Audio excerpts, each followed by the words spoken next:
All right, guys, today we're here to talk about these special new art materials called gel crayons. They work different than regular crayons. Regular crayons are made out of wax and they will resist water. So when you use a regular crayon to color or write with and you add water on top, it will stay there because it's resisting that wax. These are called gel crayons, but they're actually water soluble. That means when you use them and add water on top, they will dissolve. There is a special way that you should use them.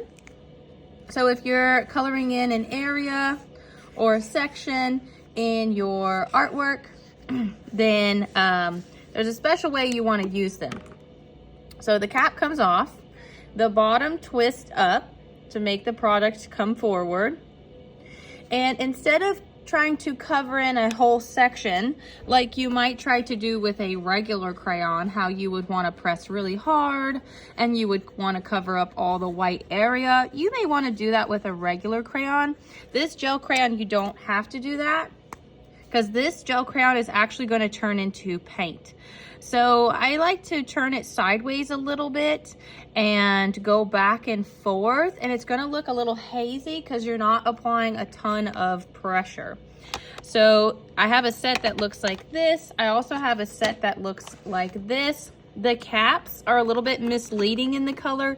I would look at the bases if you want to know what color it is. I also have these test strips, so you can test them out and see what your colors will look like on the test strips before you put it on your own paper. You can also do some things in which you can layer colors on top of each other.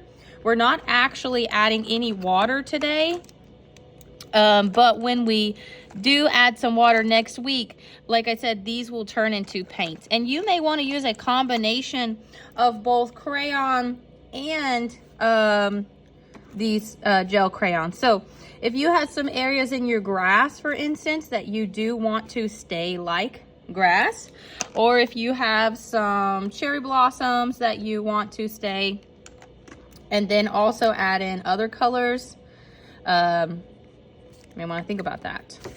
So very lightly, and you can actually leave some parts of your paper showing white through. Normally you would not want to leave it like that.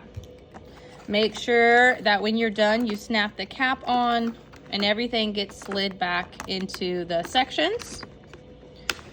So using a combination of crayons and gel crayons, next week is when we'll get just water, and you'll just work the water into the gel crayon, and you can see now it's covering up all the white areas of the paper.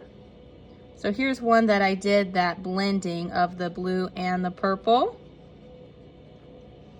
You can see how that works there. This is just crayon, so look, nothing's happening there because of the wax. This down here at the bottom is that combo.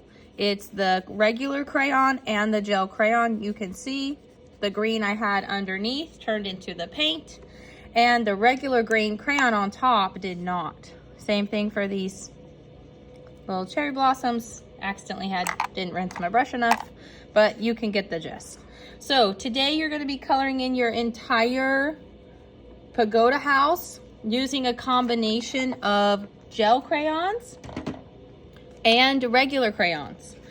Regular crayons if you want the color to not turn into a paint, and gel crayons if you want your color to turn into a paint.